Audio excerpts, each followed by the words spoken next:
Hello, I hope you are doing well today. Welcome to today's episode of The Weapons of War. I'm your host, Eden Shonde. Today, we are talking about the major news that happened yesterday. That's July 5th, on a Sunday, when both MTN and Stanbic experienced disruptions in their services. MTN stated that they had disruptions in the voice, data, and Momo services. But guess what caused the biggest start? It wasn't the voice, it wasn't the data, but the mobile money services. And even Stanbic also suffered the same. But in a statement, MTN said that following a major power outage at one of our data centers earlier today, a segment of our customers experienced disruptions of voice, data, and Momo services. Stanbic stated as much that they had disruptions in their internet banking, Stanbic's smart app, and agent banking, ATMs, FlexPay, etc. So for me, when I saw it happened yesterday, it was only a sneak peek into what is going to happen when or if we go fully cashless. Bank of Uganda is relentlessly pursuing a cashless economy over and over, especially the Deputy Governor, Bank of Uganda, Professor Augustus Nwagaba, has stated that Uganda needs to go cashless. Why? Because of the increasing cost of running a cash economy.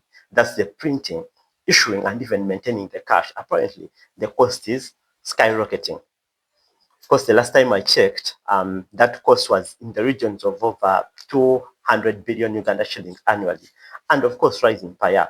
So he says that we need to cut that cost. How? By going fully digital. And therefore, Bank of Uganda has relentlessly pursued this cashless agenda.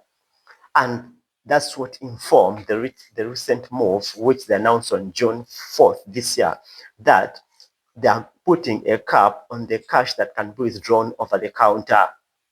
That is just another step towards the nudge and the persuasion to the public to move into the digital platform. But according to what happened yesterday, do we see the evil or the risk associated with a fully digital economy?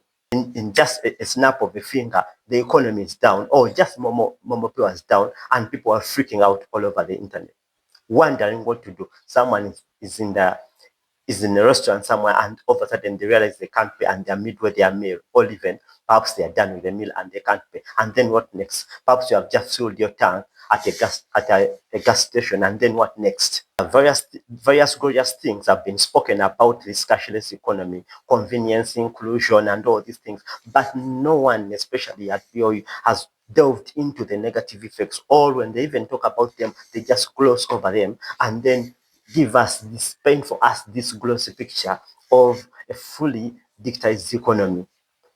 But what we saw yesterday was just a sneak peek of the ugly side of a fully cashless economy. And you have to also consider that what happened yesterday happened on a Sunday.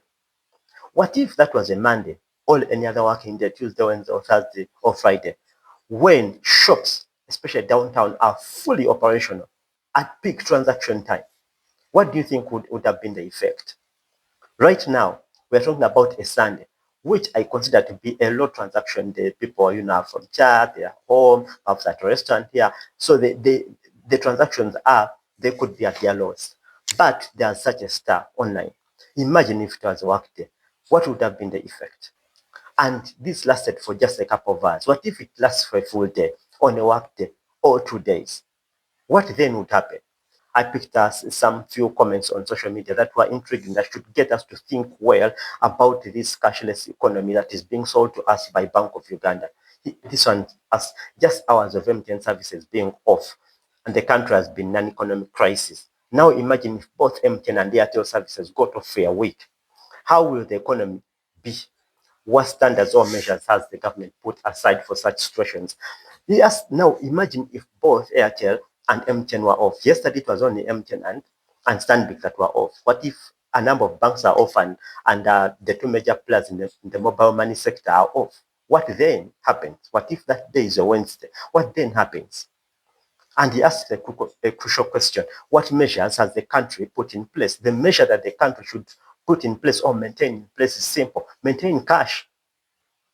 We shouldn't be second guessing this thing. Maintain cash in the economy and then have cash for people to wiggle around in case this that happened yesterday happens again, and perhaps at a bigger scale. And this one was mocking cashless economy. You are now at the restaurant ordering water as you wait for MTN to restore its services. Of course, he was mocking. He was joking about those at the restaurant after you finished a meal and then you can't pay. Then what next? You have to keep there pretending that you're still around, but then ask for a bottle of water and sit there for hours as you hope that the services will be restored. Okay. And then there's a question here. What has the MTN network breakdown taught you today? Most especially as a business person.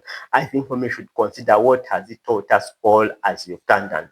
Because everyone was affected, not just businesses, even individuals. Even, in fact, individuals wanted more than businesses per se. So all of us, these questions of us, not as business people, not as doctors, not as lawyers, in our small cocoons, as Ugandans, what did that teach us? The biggest lesson out there is we should resist the move towards a fully cashless economy. We should maintain cash in this economy. Cash and the digital transactions should coexist and continue in operation as they are today. There's another comment here. Living cashless in this country is a huge risk. Yes, it is. And not only just in this country, everywhere it is. Suddenly, MTN Momo is not working, and I have had to start making phone calls to people near me looking for perhaps cash or now other alternatives. Again. And then there's this one now who said MTN mobile money service off, carry cash or a card. Yes, cash is king. Cash guarantees surety that you are able to transact, you are able to pay. You're not relying on other external factors. But now when someone starts to drum up the wonders of digital transaction, like they are doing right now, without you seeing this picture, then they can lure you into a trap unknowingly. But now you experience it because most people are truthfully what are used to learning by experience because that's what they're told, especially personal experience.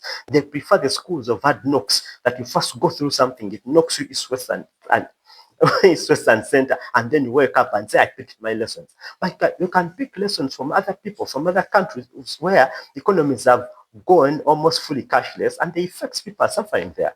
You can learn from other people's experience so that you don't have to go through that here. But okay, yesterday when we had a sneak peek into what this will be, a fully cashless economy. Now, what should be our reaction to what BOU is trying to do? And Matthew, why I say that was just a sneak peek, because the end goal of all this is that while BO is pushing us towards digital transactions, where there are only private players at the moment, in the end goal, or in the process, also BO wants to be a player. They just don't want to be regulatory, figures overseeing, other players in the, in the sector, in this space. They want to be also players actively.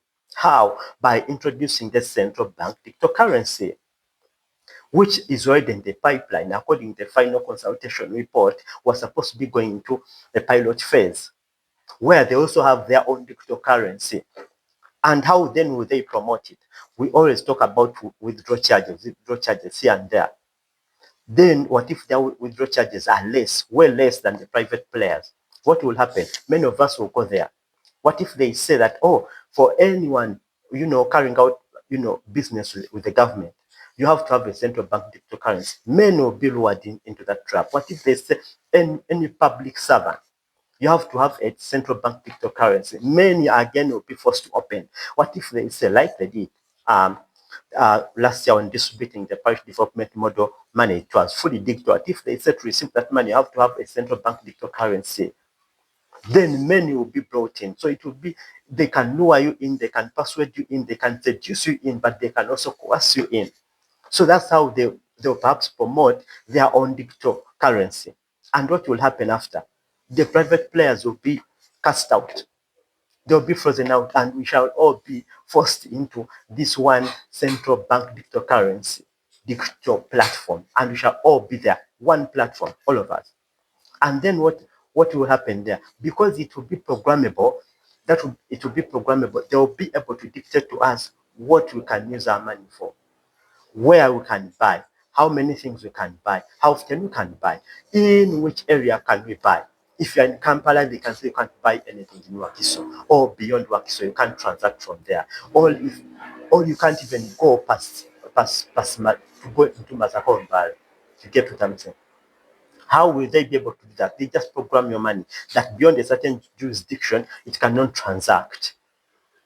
And that will be the ultimate control system. They will turn the currency system that we have today into a control system. That is the goal of all this entire cashless agenda. So if you think what we tested yesterday was hell, the real hell is way ahead. And that's why we need to resist these things today.